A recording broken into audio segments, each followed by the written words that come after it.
Final గా Ronaldo Duster మళ్ళీ ఇండియాలోకి re entry ఇచ్చింది. కానీ ఈసారి ఇది ఇండియా స్పెక్ మోడల్. అంటే గ్లోబల్ మోడల్ తో పోలిస్తే లుక్స్ లో కొంచెం డిఫరెన్స్ ఉంటుంది.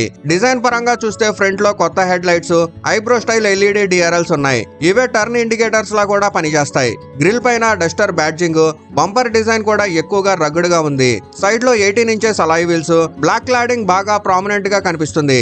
ఇంకా స్పెషల్ విషయం ఏంటంటే రేర్ డోర్ హ్యాండిల్స్ ఇప్పుడు సి పిల్లర్ మీదకి షిఫ్ట్ అయ్యాయి. రేర్ లో connected LED tail lamps, rear wiper washer, spoiler కూడా ఉంది. ఇంటీరియర్ లో డ్యూయల్ డిజిటల్ స్క్రీన్స్, క్లీన్ గా డిజైన్ చేసిన సెంట్రల్ కన్సోల్, అలాగే ఫీచర్స్ గా panoramic sunroof, wireless Android Auto, Apple CarPlay, dual zone AC, wireless charging, power tailgate, ventilated seats అన్ని ఉన్నాయి. సేఫ్టీలో 6 airbags, 360 degrees camera, TPMS, all wheel disc brakes, ఇంకా level 2 ADAS కూడా. కానీ ఒక disappoint, ఈసారి diesel లేదు. Engines లో 1.0 లీటర్ టర్బో 100 HP తో and 1.3 litre turbo 163 HP plus DCT తో వస్తుంది. హైబ్రిడ్ వేరియంట్ కూడా ప్లాన్ లో ఉంది. ప్రైస్ మార్చ్ లో రివీల్ చేస్తారు. ప్రీ బుకింగ్ వచ్చేసి 21,000 టోకెన్ తో ఓపెన్ అయింది. ఈ స్పెక్స్ తో ఇప్పుడున్న కాంపిటీషన్ లో ఈ కారు ప్రైస్ ఎంత వరకు ఉండొచ్చు అనుకుంటున్నారు? కామెంట్ లో చెప్పండి.